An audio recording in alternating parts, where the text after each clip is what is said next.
दोस्तों पेट्रोल दिन पे दिन महंगा होता जा रहा है और उसकी वजह से पोल्यूशन भी बढ़ता जा रहा है। डीजल का पता नहीं कब बैन हो जाए, तो लोग सोच रहे हैं कि इलेक्ट्रिक कार ले लें। साथ ही साथ वहाँ पे एक ऑप्शन और है कि आप हाइब्रिड कार ले लें, क्योंकि इलेक्ट्रिक कार में आपको रेंज एंग्जाइटी हो जाती है। हाइब्रिड कार क्योंकि पेट्रोल पे भी चल जाती है और साथ ही साथ इलेक्ट्रिसिटी पे भी चलती है, तो उसमें रेंज एंग्जाइटी नहीं होती है।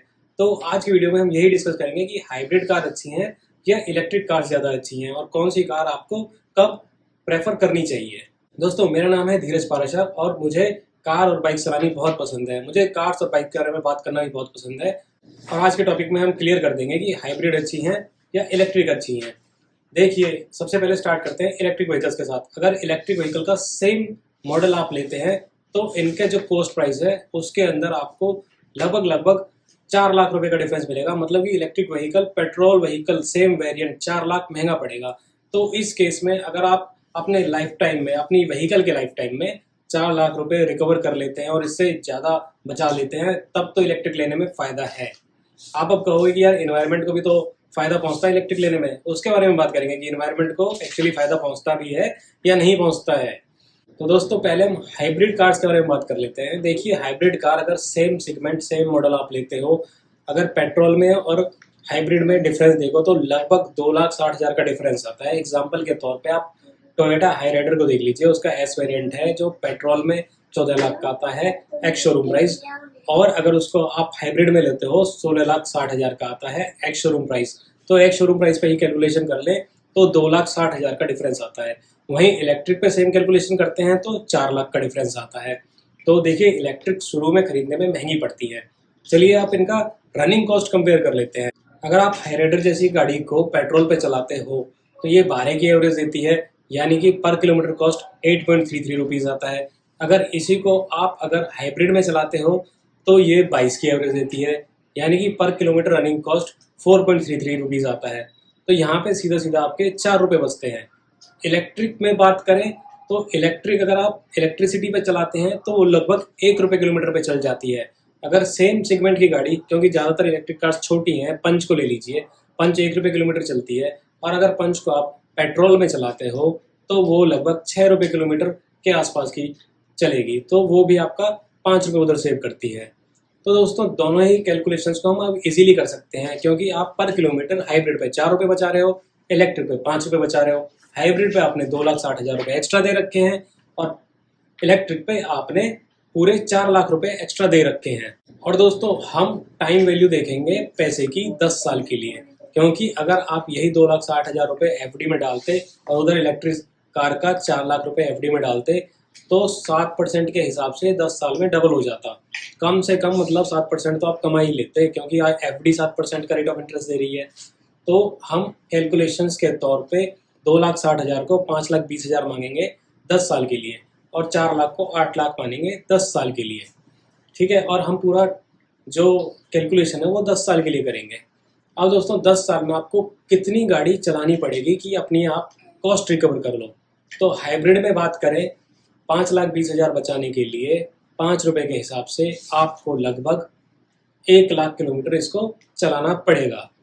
तो दोस्तों कैलकुलेशंस के हिसाब से हाइब्रिड कार जो आपको पर किलोमीटर 4 रुपये बचा रही है, तो आपको इसके लाइफ टाइम में यानी कि 10 साल में 5,20,000 रुपये बचाना है। यानी कि आपको 10 साल में इसको कम से कम 1.25 लाख किलोमीटर चलाना पड़ेगा, तब ये आपका इवन हो पाएगा। यानी कि आपको जो एक्स्ट्रा पैसा दिया है उसको रिकवर कर पाएगा। अगर 1.25 लाख से ज़्यादा आप इसको चला पाते हो फिर तो आप फायदे में हो। वहीं इलेक्ट्रिक में देखें तो 10 साल में आपको 8 लाख रुपये रिकवर करने हैं और वो 5 रुपये रिकवर कर पाता है हर 1 किलोमीटर के साथ में। तो दोस्तों उसको 8 लाख रिकवर करने के लिए लगभग 1,75,000 या फिर 2 लाख किलोमीटर में अप्रोक्स बता रहा हूँ, इतना तो चलाना ही पड़ेगा, तभी आप रिकवर कर पाओगे। तो ये तो थी कॉस्ट की बात। ये अपने दिमाग में रखना खरीदते टाइम कि इतना आप व्हीकल को चला पाओगे या इससे ज़्यादा चला पाओगे, तभी इसके लिए ऑप्ट आउट करना। अब आप अगर इन्वायरमेंट के लिए सोच रहे हैं तो मैं बता देता हूँ, हाइब्रिड व्हीकल कहीं ना कहीं थोड़ा बहुत पोल्यूशन करेंगी। वो पोल्यूशन सिटी में ही होगा डायरेक्टली। वहीं इलेक्ट्रिक व्हीकल्स हैं वो सिटी में तो जीरो पोल्यूशन करेंगी, लेकिन उसको चार्ज करने के लिए इलेक्ट्रिसिटी लगती है और इंडिया में ज़्यादातर इलेक्ट्रिसिटी कोल से प्रोड्यूस हो रही है अभी तक। तो कहीं ना कहीं उसकी वजह से पोल्यूशन जरूर हो रहा है। सिटी के लिए बेटर है, इन्वायरमेंट के लिए टोटली बेटर है, ये अभी हम नहीं कह सकते। लेकिन धीरे धीरे हमारे गवर्नमेंट के प्लान्स हैं, सोलर पैनल्स को बहुत ज़्यादा प्रमोट कर रहे हैं वो, और रिन्यूएबल एनर्जी को बहुत ज़्यादा प्रमोट कर रहे हैं। तो धीरे धीरे अगले 4-5 साल में मुझे लगता है कि इलेक्ट्रिसिटी की कॉस्ट भी कम हो जाएगी और इलेक्ट्रिसिटी से होने वाला पोल्यूशन, जो इलेक्ट्रिसिटी प्रोड्यूस करने के लिए होता है पोल्यूशन, वो भी कम हो जाएगा।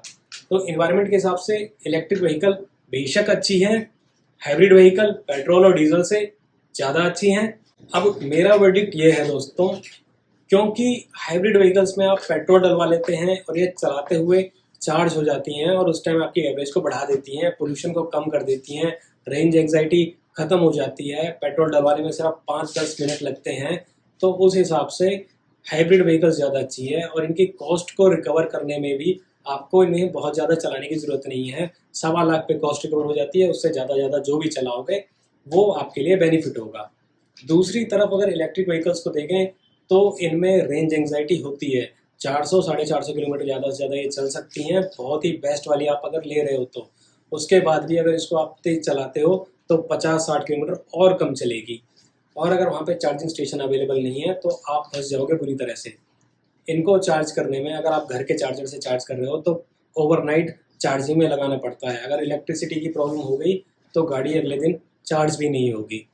दूसरा, आप लॉन्ग टूर करने वाले हो तो वहाँ पे भी आपको बहुत ज़्यादा परेशानी आएगी, क्योंकि चार्जिंग इंफ्रास्ट्रक्चर अभी इतना ज़्यादा इंडिया में डेवलप नहीं है। धीरे धीरे 4-5 साल में शायद डेवलप हो जाए, उस टाइम इलेक्ट्रिक व्हीकल्स ज़्यादा अच्छा ऑप्शन हो सकता है। तो दोस्तों अभी के लिए तो मैं हाइब्रिड व्हीकल्स ही आपको रिकमेंड करूंगा और आप अपना एनालिसिस कर लीजिए। रनिंग बहुत ज़्यादा है तो आप इलेक्ट्रिक व्हीकल्स के लिए भी जा सकते हैं। तो दोस्तों ये था मेरी ओर से हाइब्रिड और इलेक्ट्रिक व्हीकल्स का कंपैरिजन। अगर वीडियो आपको अच्छी लगी हो तो लाइक करना, इस चैनल को सब्सक्राइब कर लेना और इस वीडियो को अपने दोस्तों के साथ शेयर करना।